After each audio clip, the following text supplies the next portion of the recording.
Good morning, everyone. Today we are going to talk about circulatory system. So, if we consider living organisms, we know that they require energy to survive. To have energy, they need to eat food. Food needs to be broken down both physically and chemically to give you energy.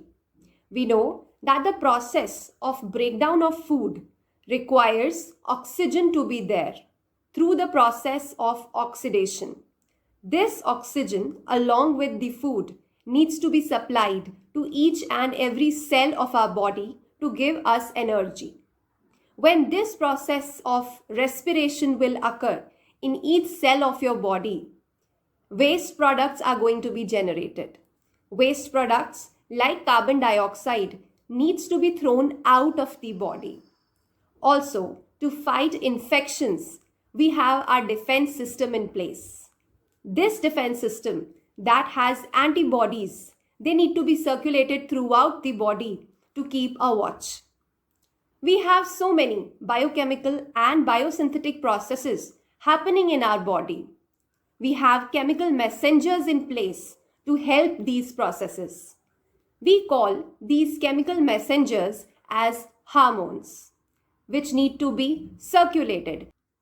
So all these processes require the presence of a circulatory system in living organisms.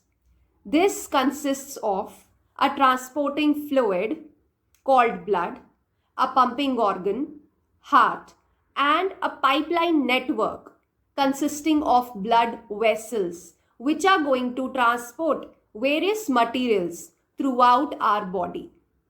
This circulatory system has evolved in different ways in different living organisms. For example, in vertebrates like humans, blood, that is the transporting fluid, remains enclosed in blood vessels. Therefore, we call this system as closed circulatory system. Whereas in organisms like cockroach, which comes under arthropoda, the transporting fluid is not limited to blood vessels. Rather, it bathes the whole body cavity. We call this body cavity as hemocoel and the transporting fluid as hemolymph. So this talks about the first categorization of circulatory system as closed circulatory system present in humans or open circulatory system present in organisms like a cockroach. Human circulatory system has a heart, blood vessels, and blood. Heart is basically muscular in nature as it has to pump out the blood throughout the body. It has a size of our closed fist. So a human heart has 4 compartments. We call them as chambers. But this is not the case with every other living organism. Depending on our body complexity and energy requirements, a heart can have 2, 3 or 4 chambers. So let's see, why does a human heart require 4 chambers? So in complex organisms like mammals and birds, they have high energy requirements. For this, they need more efficient oxygen supply.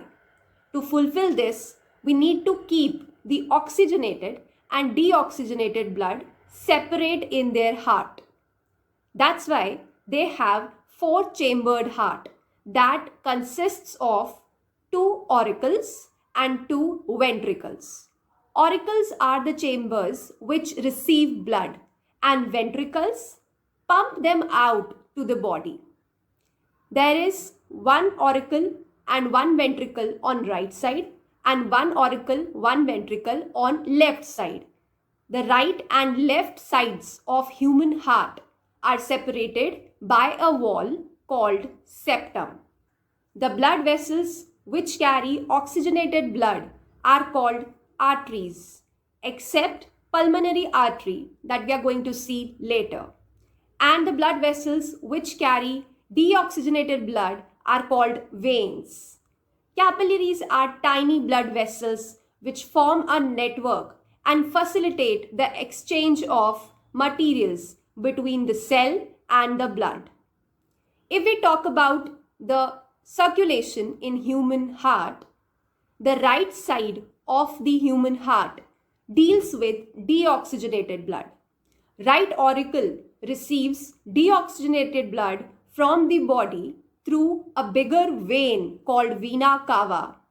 It then pumps the blood to right ventricle and it goes to lungs for oxygenation. Pulmonary artery is the artery that carries blood from right ventricle to lungs for oxygenation. Talking about the left hand side, the left auricle receives oxygenated blood from lungs. Pulmonary vein is the only vein that carries oxygenated blood from lungs to heart. It is then pumped to left ventricle, which is thickly walled and is supplying blood to the body. It pumps out the blood through a thicker artery called aorta. Thus, we see that there is a network of circulation between heart and lungs, which we call as pulmonary circulation, whereas the network between heart and body is called systemic circulation. So the blood flows through the heart 2 times and we call this as double circulatory system, which is an efficient mechanism.